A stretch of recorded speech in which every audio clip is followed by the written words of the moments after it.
What's up, Sneaky Nation? Sneaky P here, back with all the news after week 4 in our Columbus Aviators franchise in year number 4, where a once promising start to the season has kind of crumbled over the last 2 weeks with 2 straight losses, that last one coming on a last-second field goal attempt. And the Aviators have fallen to 2-2 right now. Next up, we have the Baltimore Ravens. They are sitting at 1-2, and they had an early bye week in their season.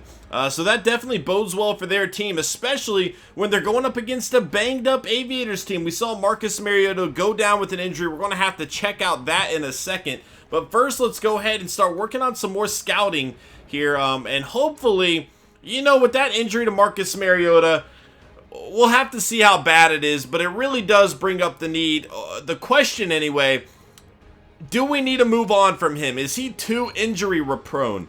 Really was planning on him being our quarterback throughout this series, but going down in the playoffs for the last 2 seasons and then coming in and getting hurt early on in this season definitely doesn't bode well for him right now.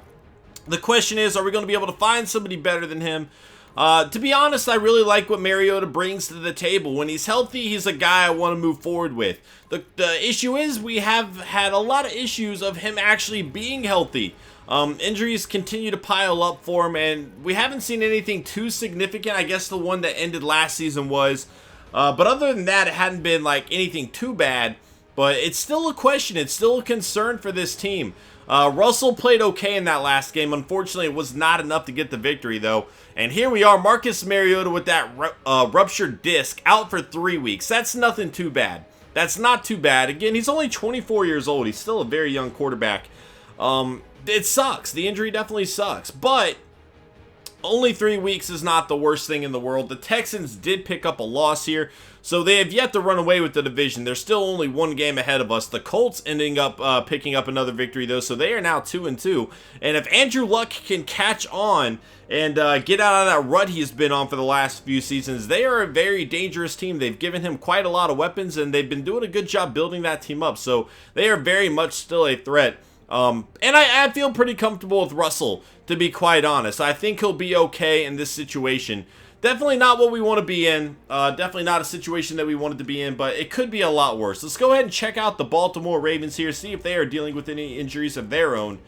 Hopefully, we'll see. Dennis Pitta out for 1 week with a upper arm fracture. He's an 85 overall tight end. Definitely a pretty big hit to their team there. Jeremy Mincey is going to be out. Jimmy Harvin is going to be out. And Connor Curse. So those guys are likely backups, but Mincey and Pitta, that's a lot of veteran leadership they are losing with those injuries. Let's go ahead and check out their team, see who they are moving forward with here. Again, they are 1-2 right now, coming off a bye week, I would imagine. I can't imagine they had a bye week prior to week 4. I'd be shocked if they did. So they're probably coming off a bye week here.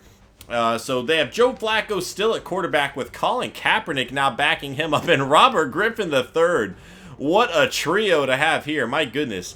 Now Davis going to be a running back with Derek Scott, a rookie, out of pin there. David Johnson going to be a fullback for them. Javon Locke, a guy that we have grown familiar with, is going to be there with Ben Cabrera and Brashad Perryman. So Harvin and Curse actually played a big role on this team, as they do not have many wide receivers here, and they are only going to be moving forward with 3 in this game. That seems pretty absurd to me. They're probably going to be using their tight ends quite a lot more. But again, they have Dennis Pitt out with an injury there. They do still have Mercedes Lewis, a very good player, and then Max Williams. So the depth is pretty strong there, but still interesting to see them take that chance and not sign somebody. Interesting call, but that's the one they're going to make here. Pretty great offensive line, though. A very great offensive line. In fact, one of the best offensive lines I have ever seen throughout this franchise mode. And that is going to make things a lot easier for their running game. And they're probably going to have to rely on that quite a lot with their injuries in the receiving core. Andre Humphrey, a rookie right end here, 76 overall out of Texas A&M, a guy to keep your eye on there. Overall, they have some playmakers on defense. Not the best defense we've seen, but they definitely have a lot of standout players. Guys that are capable of really making big-time plays. You know, Jimmy Smith is somewhat of a shutdown corner. And he is going to be taking on, actually, he's not going to be playing Curtis Harden. He's going to be going up against Bakari Boswell. Their free safety, not all that great. They do have Will Hill at strong safety, though. Justin Tucker, one of the best kickers in the game for them there. So it's a young team, you know. They're a team that is in the process of rebuilding, but we know that they have some weapons to work with. And again, that offensive line scares me. That is an offensive line that is going to make some plays. We have yet to really go up against a good running back this season. And they don't have the best running backs per se, but when you have an offensive line that good, I fully expect them to get some big plays off on the running game. And that is something that could go against us. You know, overall, our defensive line and linebackers have done a great job at containing the running game, but we've also given up quite a lot of big plays throughout the season. And that's something that we can't really do against that team, you know, especially with our starting quarterback out. Teddy Bridgewater, 31 of 43, 4 passing touchdowns for him and 363 yards. Sam Acho, 15 tackles and a sack. White with 4 tackles, 2 interceptions, 2 fumbles forced, a fumble recovered, and a touchdown. What a monster game from him, my goodness. And then Ewing, 31 of 36, great efficiency there. 350 yards, 4 passing touchdowns, 1 rushing touchdown. A monster performance from him, and maybe the Browns finally found their quarterback of the future over there. It's going to be an interesting few weeks here moving forward without Marcus Mariota, and again, it's kind of something we've grown accustomed to. He's had a lot of injuries throughout his career for us, but I do have a lot of faith in Tyson Russell. I really do think he can become quite a player. The issue is he doesn't necessarily fit our style. We like rolling out of the pocket. He's not capable of doing that really, and he doesn't really throw the ball on the run all that well.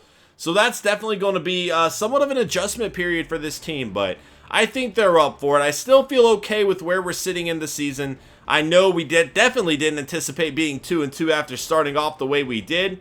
But that's the way the cookie crumbled, man. I think this Aviator team can figure it out, though. We're just going to have to find out, guys, and I will see y'all in Week 5 as we take on the Baltimore Ravens. Later.